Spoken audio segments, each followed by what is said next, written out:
Hello everyone, glad to be back. Today is 14th of June, now it's almost 11 o'clock in the morning, Moscow time. I'm Levan Gudadze and this is my first update today, in which I will share all the main news that are making headlines in Russian media outlets and Russian language pages on different internet platforms. There are quite a few very significant developments and news that you may find interesting, but before I start, let me thank all of you for your attention and support, and I do have a good reasoning to be thankful, because yesterday's update on our channel did break record when it comes to views, because yesterday's update had little more than 13,000 views, and I don't know what happened, but that's a record for our small channel, and I am truly grateful for your attention, I guess because of your likes on the video and your comments, maybe because many of you did share links to my videos and my channels. Algorithm did not surprise look like my video on extreme terms, and as a result yesterday's update did receive quite a lot of views, a lot for our small channel. I do understand that big names they have hundreds and hundreds of thousands of views, but for our small channel, 13,000 views, that was record. And yes, thank you very much. I'm truly grateful for your attention. That's been said, let's talk about news now, and I will start with Ukrainian special military operation, of course, and we have a TASS news agency's report, which is based on statements of Russian Defense Ministry. And according to these statements, despite constant attempts of Ukrainian armed forces to achieve any breakthroughs on Zaporozhye Frontline, at this moment they are failing miserably, and they have no success on any point on that Zaporozhye Frontline. Well, we can take this statement of Russian Defense Ministry with a pinch of salt, of course, but if we take a look on this map here, which is pro-Ukrainian, by the way, and this map does updates map whenever Ukrainian forces are achieving just any more or less noticeable success. But even on this map, we can clearly see that Ukrainian forces had no breakthrough despite more than a week now of this counteroffensive of Ukrainian forces. We can clearly, we can say that small difference is on direction of this Remensky ledge bridgehead that Russian side do control between Ugledar and Gulay Polye, and as you can see, quite vast area, vast in local scale, is in a gray zone now, and this area was controlled before counteroffensive fully controlled by Russian forces. But just a few minutes ago I did share on my Telegram page latest update on operational situation on the South Donetsk direction, where this Remensky ledge is located, and according to latest information, heavy fighting is still going on around Makarivka, this settlement here.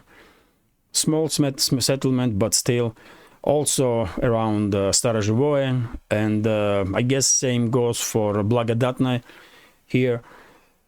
And because of terrain in this area, it seems like, and because of those villages are too small and not really many places to hide from surveillance drones and then from artillery or helicopter gunships, I guess Ukrainian forces find it extremely difficult to hold on to these settlements, these villages that they did establish partial control over the previous few days, over the previous week. And according to latest news, Russian forces did receive reinforcement in this direction, and they are now trying to regain full control over all these small settlements that don't really have some special strategic meaning, but it looks like Russian forces want to hold on to this territory to to deal some psychological damage, let's say, on Ukrainian forces, because of course morale on Ukrainian side not gonna be extremely high, because it's more than a week now of this so-called counteroffensive, and they have achieved basically nothing. When in very same period of time, Ukrainian forces lost tens of and hundreds of military equipment and thousands of soldiers. So maybe this attempt from Russian side to hold on to these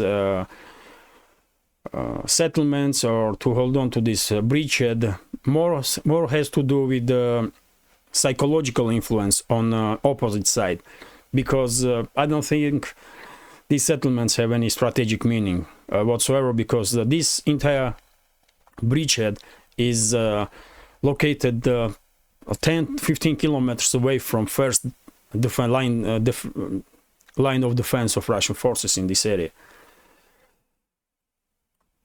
So I come up with this kind of explanation when I think why sides are so keen to continue fighting for these tiny settlements with just a few roads and few dozens of buildings in.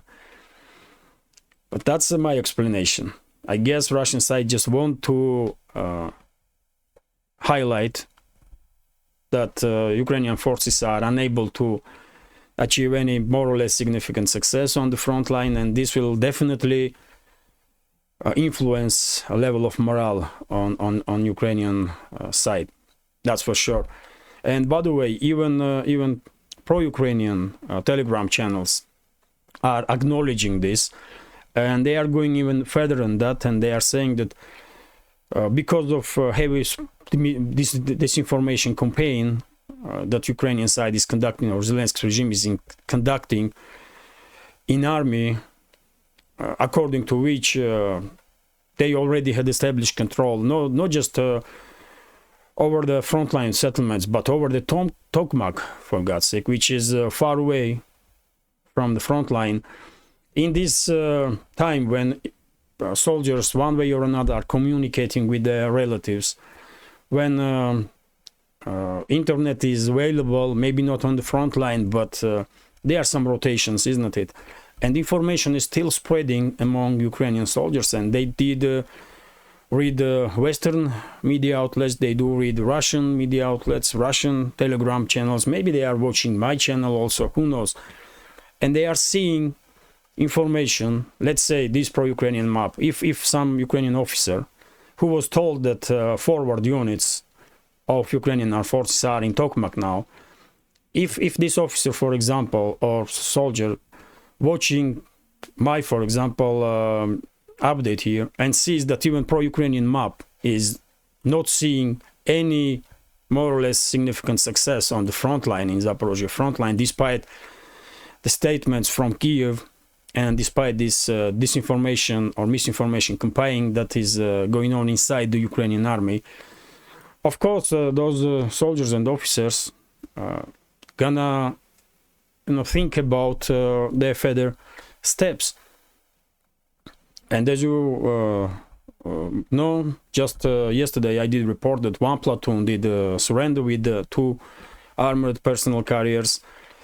That was on Avdiivka direction, but still on Zaporozhye front there were video footages from Ukrainian side that some units were refusing to obey orders and conduct suicidal offensive operations. There are many other videos with tens and tens of killed Ukrainian soldiers that did obey orders and conduct suicidal operations. I don't share that kind of extremely graphic footage, not on YouTube, not on my Telegram pages, but I guess Ukrainian soldiers can see it also, and of course it will have huge influence. Real news, real understanding of situation will definitely have a huge influence on Ukrainian soldiers and officers, and I guess it's only a matter of time, and we will see increase in instances when Ukrainian forces will make decision to surrender and stop this fight for Zelensky's regime and Western masters of Zelensky and his associates. So when it comes to overall situation on the front line, as I just said, Ukrainian forces didn't manage to achieve any more or less significant success on the front line. This is complete true. You cannot argue with this because, as I said, even this pro-Ukrainian map is not acknowledging any success of Ukrainian forces because they have none.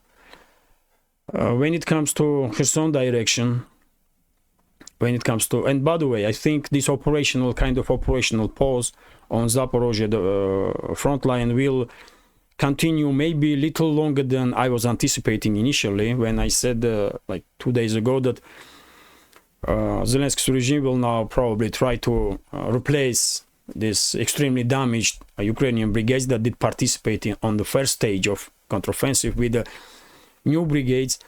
I was thinking it will take like a day or two, maybe 3, but it seems like this operational pause will last a little bit longer, maybe before end of this week even, because casualties on Ukrainian side truly was immense, and I guess General Staff of Ukrainian Armed Forces have to work again on the plans. And there are reports that even though new brigades are being deployed on the front line, and even though Ukrainian specialists, engineers are trying to demine some fields between positions of Russian and Ukrainian forces, we will probably not see large scale.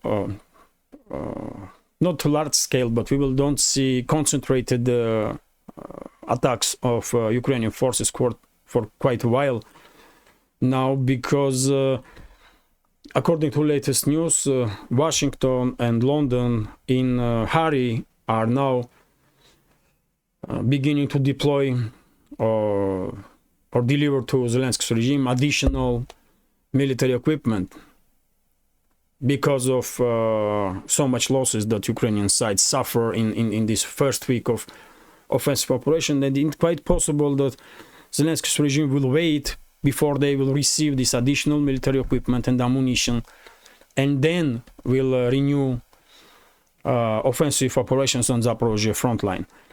And maybe they will use also this time to wait when level of water in Dnieper will become extremely low because of destruction of Kakhovka water hydroelectric power plant, and maybe they will try to conduct offensive operation from Kherson region also, because it will be much easier to cross the Dnieper river in that case when water level is too low. So probably operational pause on front line may last not just few more days, but maybe even few more weeks. Few more weeks. But yet again, let's wait and see. When it comes to overall situation on the front line, Kherson region is artillery duels. Zaporozhye region also returning to its previous state before this Ukrainian offensive has begun, when sides were basically shelling each other's positions. It was artillery duels. Mainly only difference at this stage is this Remensky ledge, this bridgehead that Russian side has between Ugledar and Gulyai Polye. A very intense fighting going on in direction of Marinka, and according to some reports, Russian side did manage to improve its positions in Marinka, but this settlement still divided between the sides. Same goes for Avdiivka. Russian side conducted some offensive operations in Avdiivka direction, but I guess my prediction about Avdiivka is correct, and Russian side will probably are now using this direction as a trap. So I don't think we will see some escalation, extreme escalation from Russian side, because they don't need to. They will use Avdiivka as a second Bakhmut. They will basically invite more and more Ukrainian units in this direction, and they will deal with it one by one. And it seems like Zelensky's regime did not learn anything from Bakhmut or Artyomovsk story, and they are willing to sacrifice more and more units in Avdiivka direction.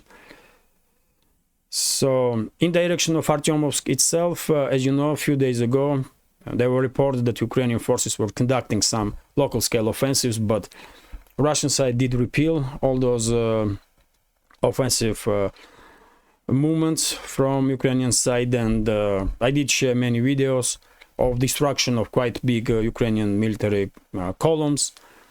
So I guess these units, Ukrainian units that are located in this area, did run out of steam at this stage, and they are no longer able to conduct even local scale offensive operations.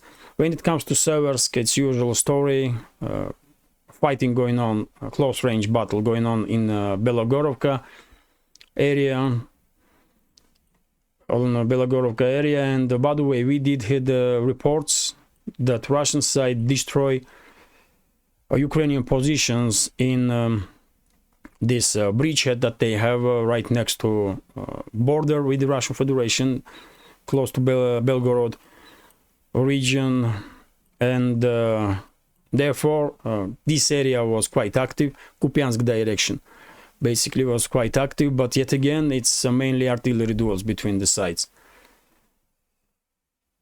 So, and of course I should notice that yesterday night Russian side once again did conduct the missile and drone strikes on logistical and military infrastructure of Zelensky's regime, and this time targets were located in Odessa region, Zaporozhye region, Kherson region, Dnipropetrovsk region, and Kirovograd regions. So during the day, I guess Russian Defense Ministry will share with us additional information about results of that strikes.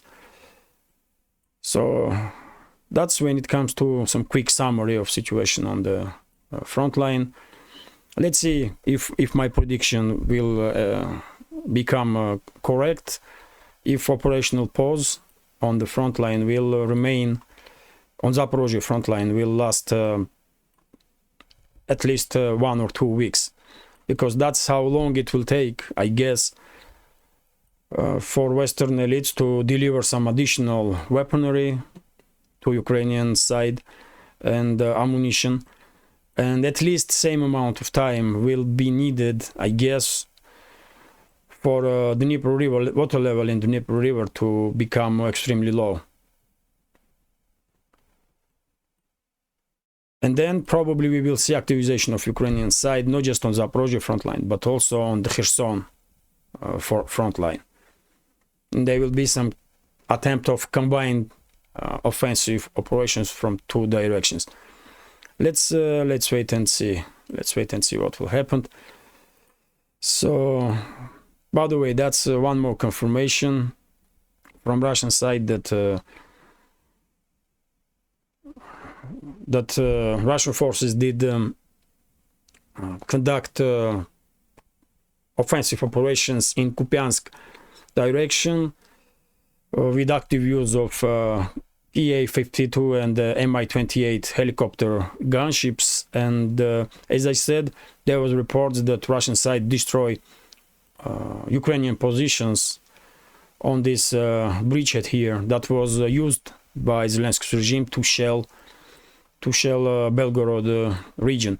I guess this shelling will still continue. Ukrainian forces will find the way to strike Belgorod region, but intensity will become much lower than it was previously.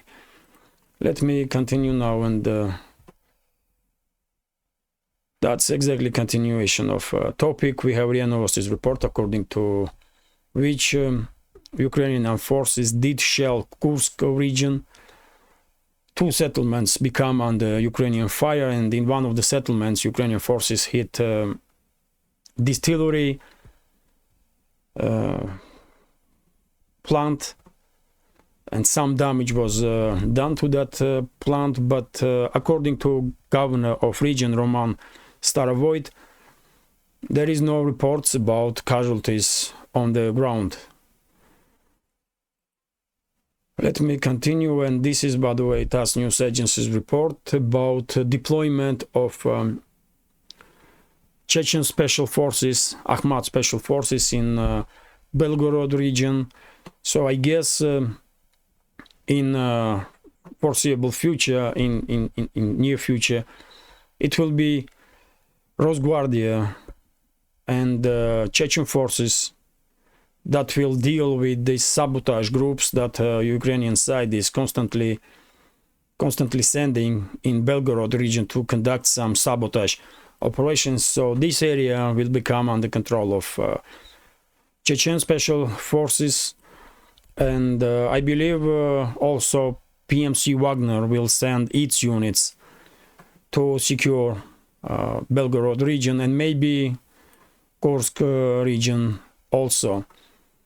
And these forces yesterday rightfully was noted by Dima, host of military summary, that deployment of these stormtroopers on Belgorod region may be quite a good indicator that Russian side is planning to conduct offensive operations, large-scale offensive operations in Kupiansk direction and in direction of Kharkov region as a whole.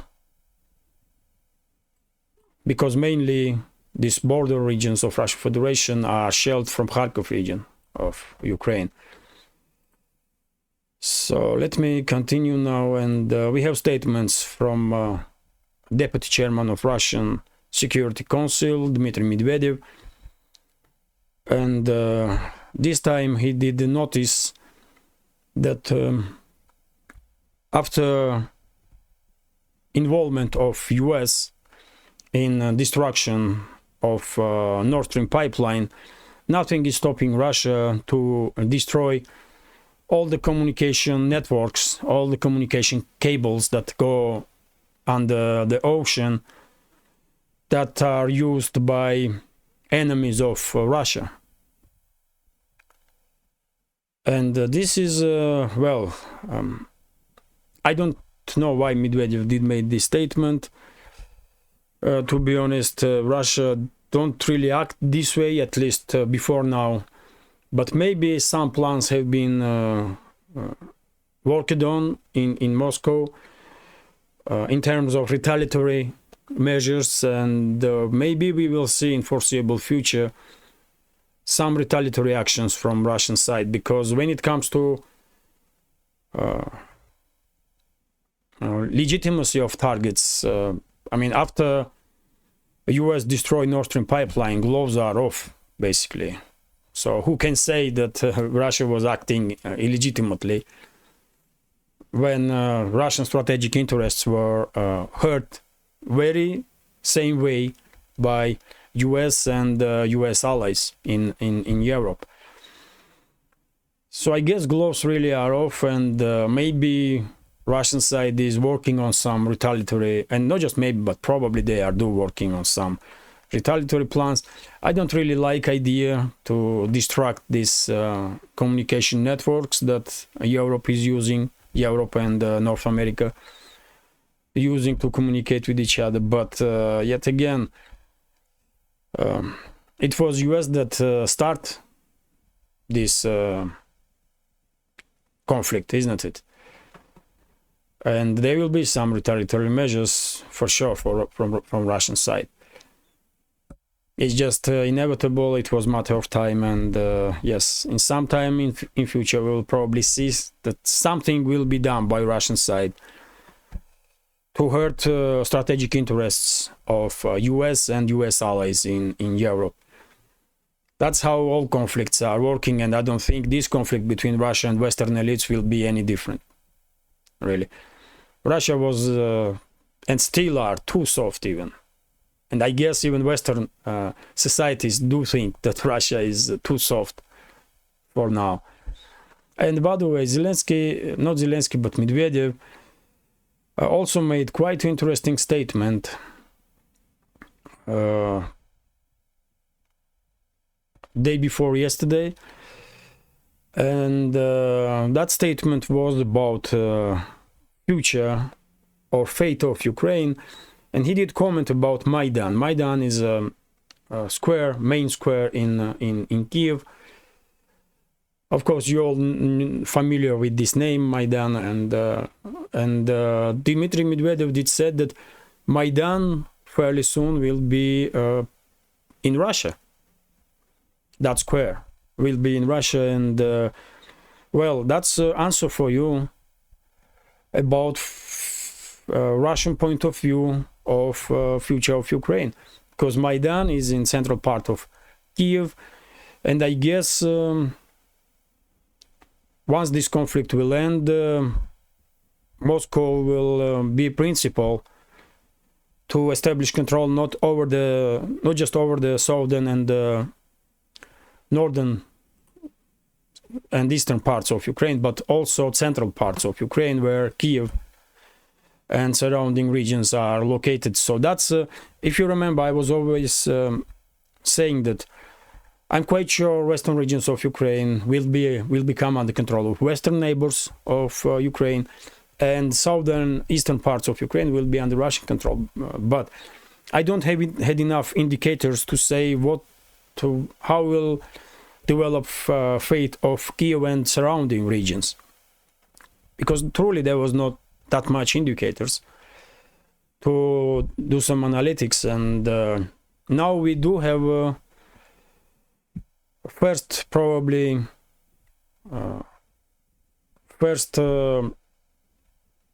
informations from Moscow that can be used to say that probably Moscow will try to establish control over the Kyiv and central regions also.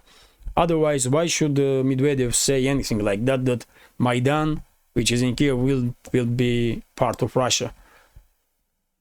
So that's quite indicator, isn't it? So you know my prediction about fate of Ukraine. I'm quite sure this country will be divided between its neighbors, mainly Russia, Hungary, Poland, and Romania, maybe Slovakia also, and it seems like there will be no Ukraine left after this conflict will end. Some wings in Western elites may try to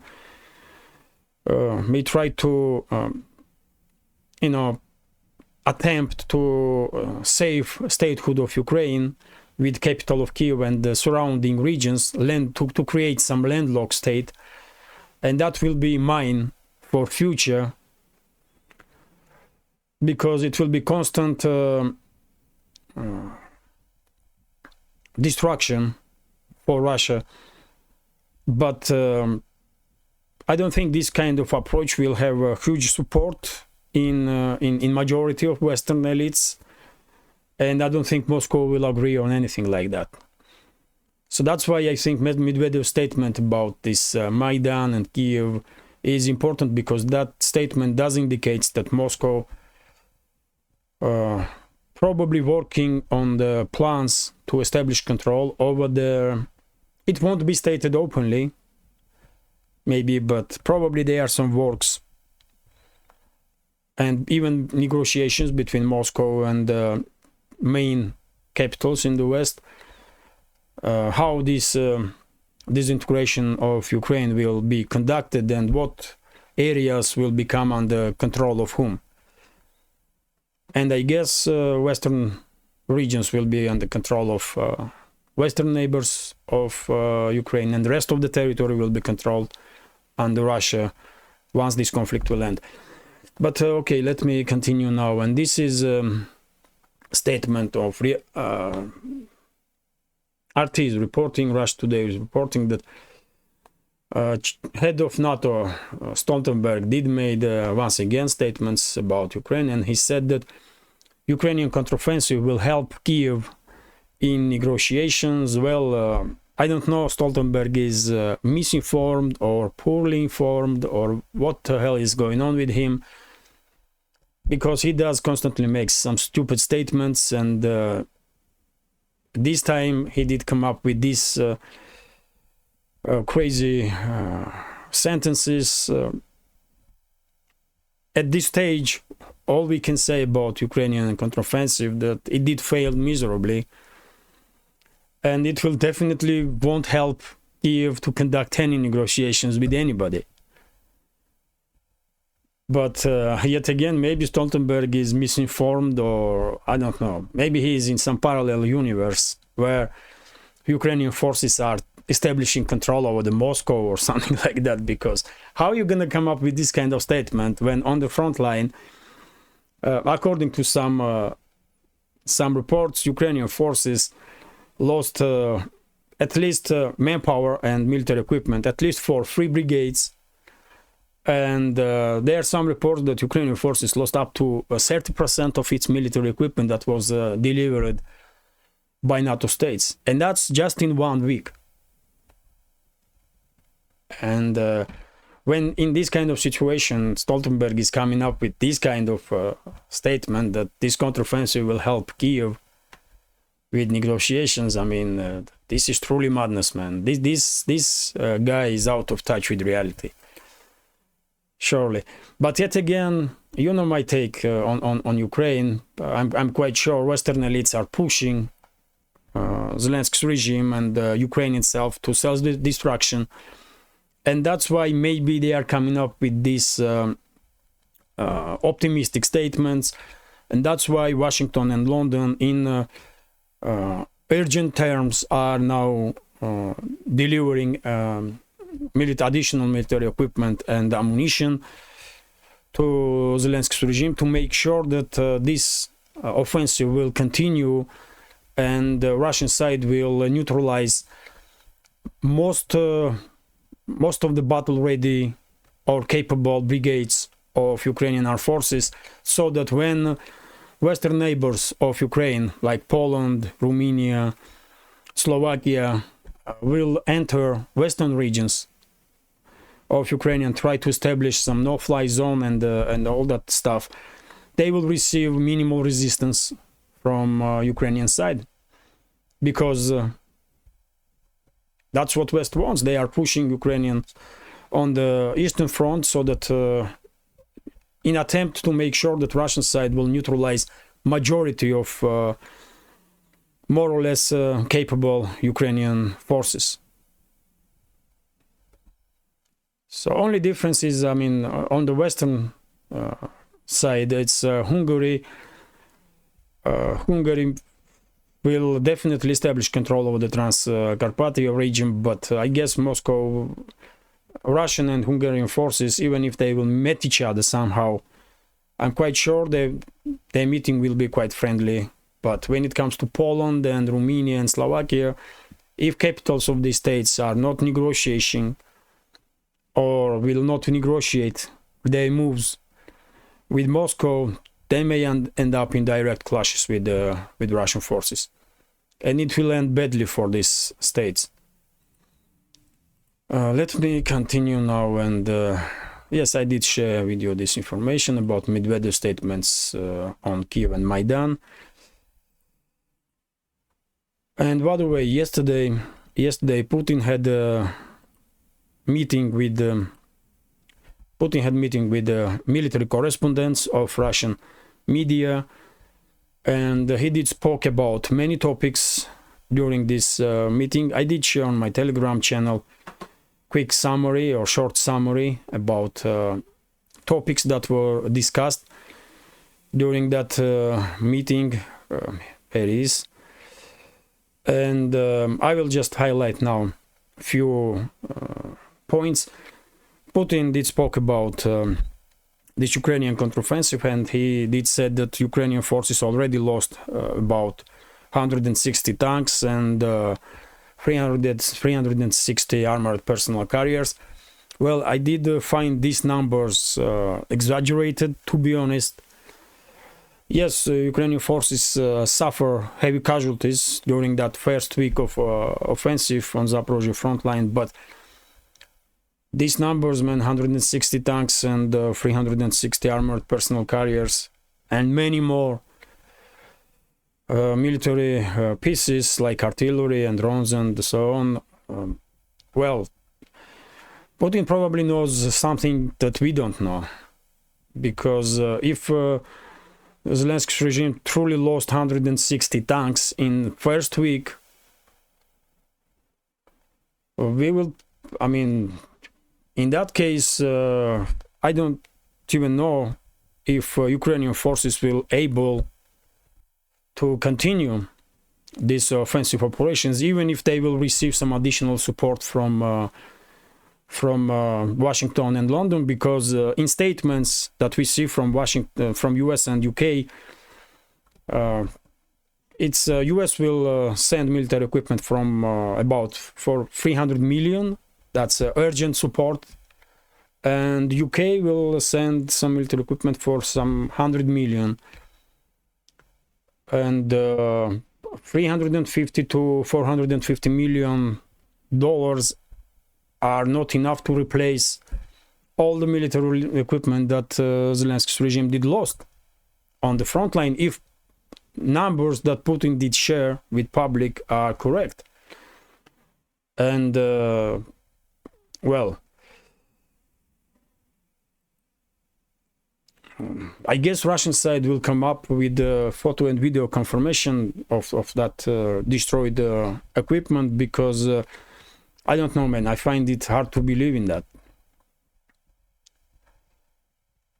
But yet again, maybe, you know, not just maybe, but of course Putin does know much more than we.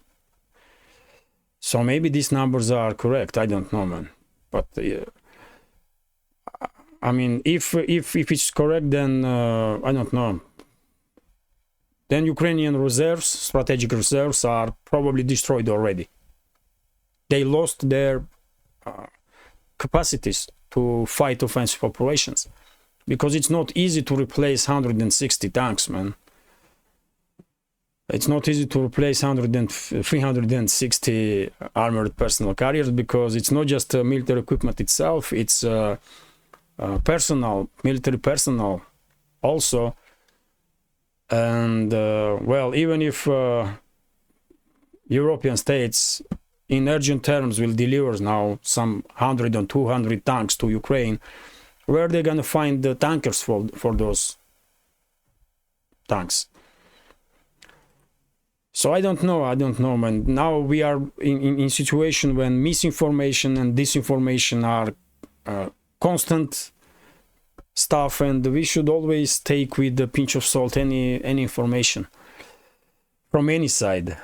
And me being in Russia, I'm openly saying that I find difficult to believe in these numbers that Putin come up with. I mean, 160 tanks, 360 armored personnel carriers. I mean, really? In 1 week? Wow.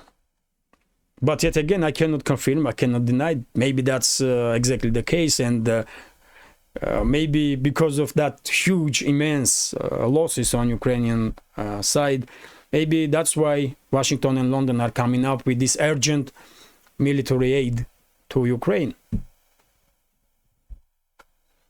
to make sure that Zelensky's regime will continue this counteroffensive. Otherwise, Ukrainian generals may say, you know what, we lost in 1 week so much manpower and equipment, we will not continue this offensive no more.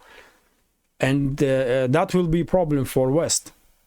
That will be a problem for West, because in that case, Poland, Romania, and Slovakia and some other NATO member states that will try to establish control over the western regions of Ukraine will definitely receive some serious resistance from Ukrainian forces, because you know, if this last reserve, strategic reserves that Zelensky regime has, will not be neutralized, if they will refuse to conduct counteroffensive no more, then we can say that Zelensky's regime will still have at least 50 to 60, maybe little more, thousand military personnel that are more or less battle ready. So yes, quite confusing situation when it comes to that first week of Ukrainian offensive, because yet again, the numbers that we are seeing are just unbelievable. And also, by the way, Putin did spoke about, as I said, many topics. You can read it on my Telegram channel, but he did spoke about mobilization also. And he said that at this stage of special military operation, there is no need of second wave of mobilization, although he is very well aware that some experts are coming up with ideas that up to 2 million reservists should be mobilized to continue this military operation. And Putin said it all depends on goals that special military operation will have. He mentioned that Russian forces were close to Kyiv, and he said that if we want to go back to Kyiv, that's one story.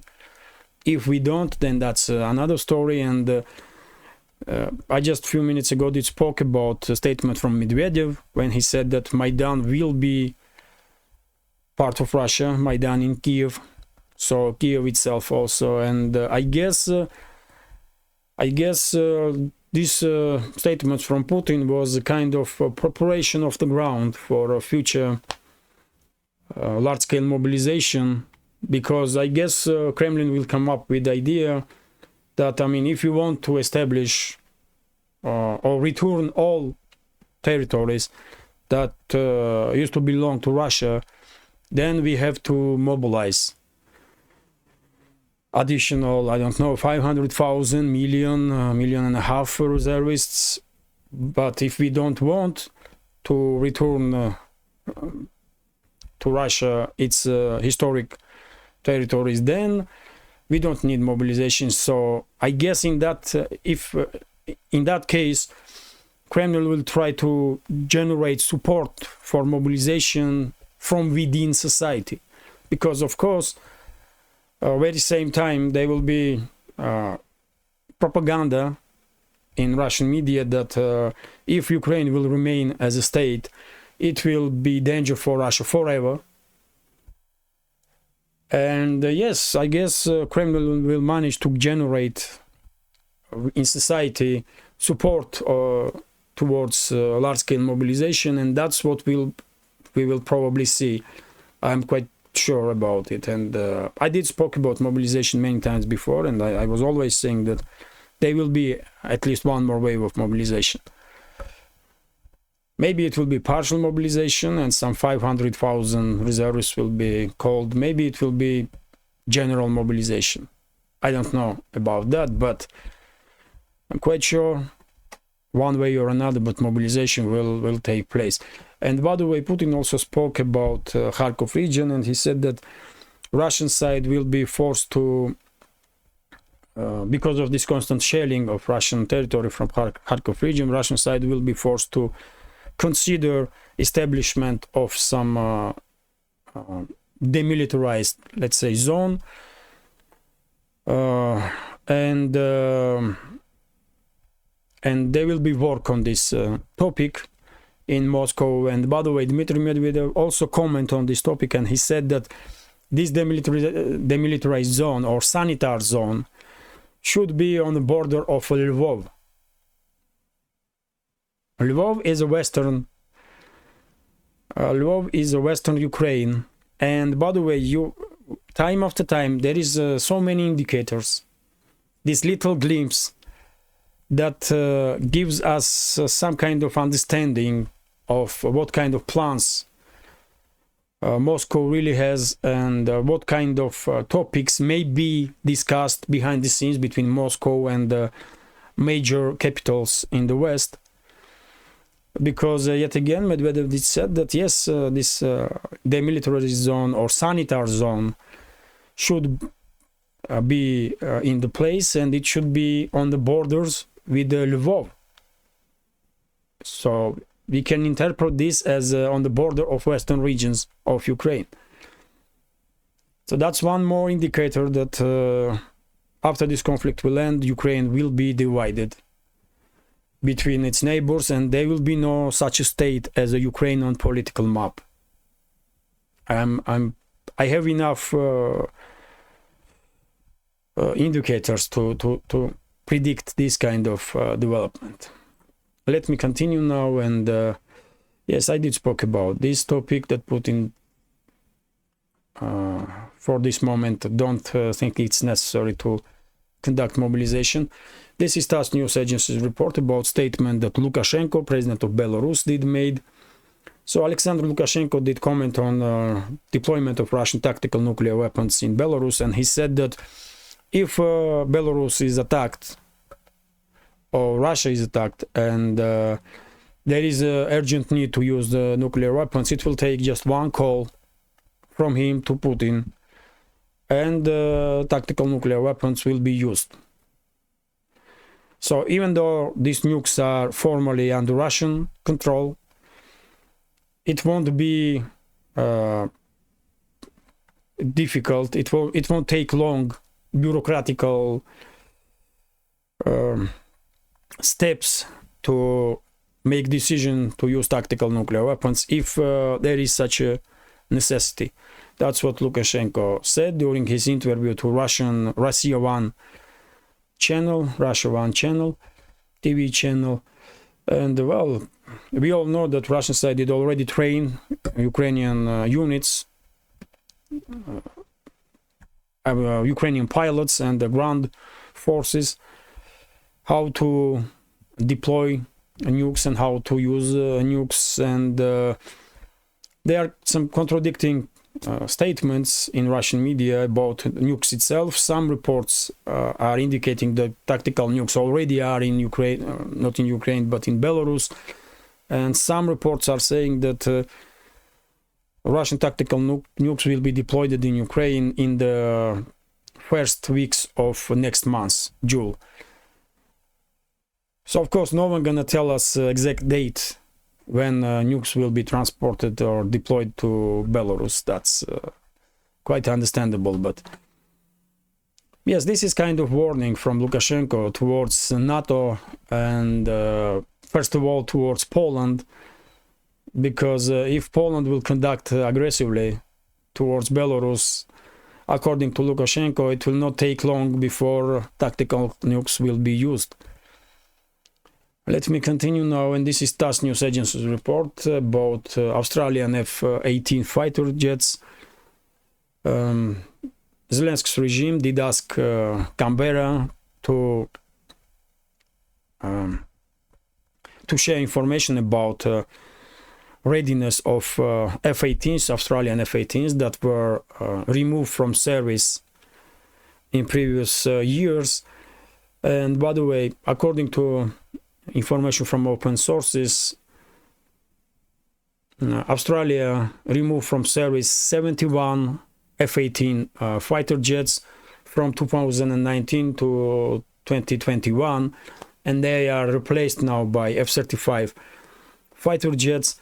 And Australia did sold some these F-18s as a parts to some countries, but 41 planes still remain in Australia, and from these 41, 12 to 16, yet again according to open sources, are still able to fly. And looks like Zelensky's regime wants to get its hands on this these F-18s, but no chance. As I said many times before, Western fighter jets will be introduced to battlefield when Western neighbors of Ukraine will try to establish control over the Western regions of that failed state, and these Western fighter jets will be used to create some no-fly zone there. But Zelensky himself and his associates will never have in their hands, in their disposal, any Western fighter jets. I'm quite sure about this.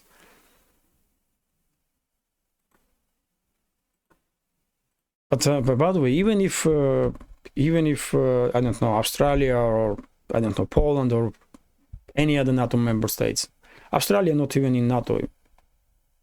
Am I right? Australia, UK, and US did create this military alliance just recently. AUKUS or that's name of that alliance. And by the way, Australia or any other Western country, even if they will deploy or give to Zelensky's regime, let's say 5, 10 or 15 these Western fighter jets, what change those fighter jets gonna make? Really, I mean, nothing. Those fighter jets are not better than fighter jets that Zelensky's regime did have, like MiG-29s and Su-27s. Not much better anyway. So all these talks, man, it's just, I don't know, man. It's about nothing, really. So, but anyway, Zelensky's regime does what Zelensky's regime do. They are asking for weapons and money all around the world, and it's now Australia that become under attention of Zelensky. And if Canberra will say to Kyiv, you know what, sorry, but we cannot give you F-18s, then Zelensky probably will ask, then give us money, you know, or something like that. It's, you know. So this is, by the way, information that I was talking about. TASS news agency is reporting that US in extreme terms or urgent terms will give to Ukraine one more package of additional military equipment and ammunition for $325 million. In this package, there will be some shells, there will be some armored personnel carriers, strikers, if I'm not mistaken, yes, and Bradleys, also some NASAM air defense systems, Stinger manpads, javelins, TOWs, 84 anti-tank weapons. But yet again, of course, this will not have this deployment or deliveries will have no much influence on the front line, and I guess Washington and London have now on their hands some big issue because, as I said, because of this failed attempt to counterattack during the previous week, some generals in Ukrainian forces, I mean, Washington may control Zelensky himself, may control Zaluzhny and some other generals in general staff, but I'm quite sure Washington do have no control over the low level of officer staff in Ukrainian army. And those officers, middle and low level of officers, may refuse to conduct suicidal offensive operations. And, you know, Washington and London, I guess, will find it hard to persuade these officers to continue, basically to sacrifice their soldiers and their own lives for Western geopolitical interests. I don't know what they will do. They may chantage or threaten these officers or do some other crap that they usually do. But it will not be easy for Western elites, I'm quite sure. And that's why maybe in coming days and weeks, we will see that not just platoons are lay down arms and surrendering to Russian side, but we may see very same stuff on scale of battalions or maybe even brigades. Who knows? Let's wait and see. Let's wait and see. Well, and by the way, US did make decision, according to Wall Street Journal, to deliver to Ukraine ammunition with depleted uranium. So that's one more red line that Washington is willing to cross, like they did cross many other red lines. And well, that's why no one should be surprised that one day Russia will retaliate. It's just too much provocations, really. I mean, too much red lines were crossed, and no one can expect that Russia will just forget about it. No, man, it's not possible. And if Washington will, you know, if Washington is planning to deliver shells with depleted uranium, that means, I guess, that these shells will be used by Bradleys, armored personnel carriers, and by Abrams main battle tanks when those tanks will be sent to Ukraine. There are some reports that US already delivered these Abrams tanks in Europe. So who knows, maybe in coming days and weeks we will see US main battle tanks also on the battlefield in Ukraine. So let me continue now, and well, this video is too long, I guess, 55 minutes. I have to stop here, man. Few more. I will just go through headlines. So RIA Novosti is writing about situation on the Middle East, where US is in rapid pace losing influence, especially in Arabian Peninsula. Saudi Arabia, United Arab Emirates, Qatar, they are distancing themselves. Bahrain also, even though there are US military bases in those countries, in majority of those countries. But they are distancing themselves from US and are seeking close ties with China. That's true. And Al Jazeera had an article about this topic, and they said that Middle East basically is strategic partners, so-called strategic partners of US in Middle East, are basically showing middle finger to Biden's administration, which is not really diplomatic way to say stuff, but it is true, isn't it?